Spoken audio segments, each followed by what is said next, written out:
ეს გოგოები რო ხუმრობთ, რომ პრინცესა ბიჭებს როგორი ყვავილები მოგწონთ, რომ გამოგიგზავნოთ და პირველი ნაბიჯი გადმოვდგათ. კი ბატონო, გეთანხმებით, არიან ასეთი ბიჭების კატეგორია, რომ პირველი ნაბიჯს გოგოსგან ელოდებიან, მაგრამ არიან ისეთი ბიჭების კატეგორიაც, რომლებიც პრინცესა ბიჭებში შეგხავთ რა, მაგ კატეგორიაში. აი მაგალითად გეტყვით რა. ერთხელ, ორჯერ და სამჯერ და ოთხჯერ და ხუთჯერ და შეიძლება 6ჯერაც რო ცადა რა. და თქვენი კეთილგანწყობა ვერ მოიპოვა რა. და გაგანებათ თავი, დაიღალა ადამიანი და გაგანებათ თავი. 1 წელი და 2 წელი რატომ უნდა გადმოგაკვდეთ ადამიანი. წავა და ნაკლებად დაკომპლექსებულ გოგოს გაიცნობს და ან აიწყობათ ურთიერთობა ან არა, მაგრამ სხვაგან გააგზელებს მცდელობას. შენ რატომ უნდა გადმოგაკვდეთ?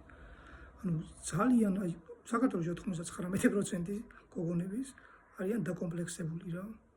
და აი არ ვიცი, ანუ თავი გონიათ რაღაც სასაული.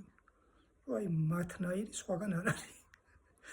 ხო და რა ვიცი, აი მაგ კომპლექსების მოხსნის იმედი არ მაქვს, რომ ოდესმე მოიხსნება საქართველოში ეგ კომპლექსი.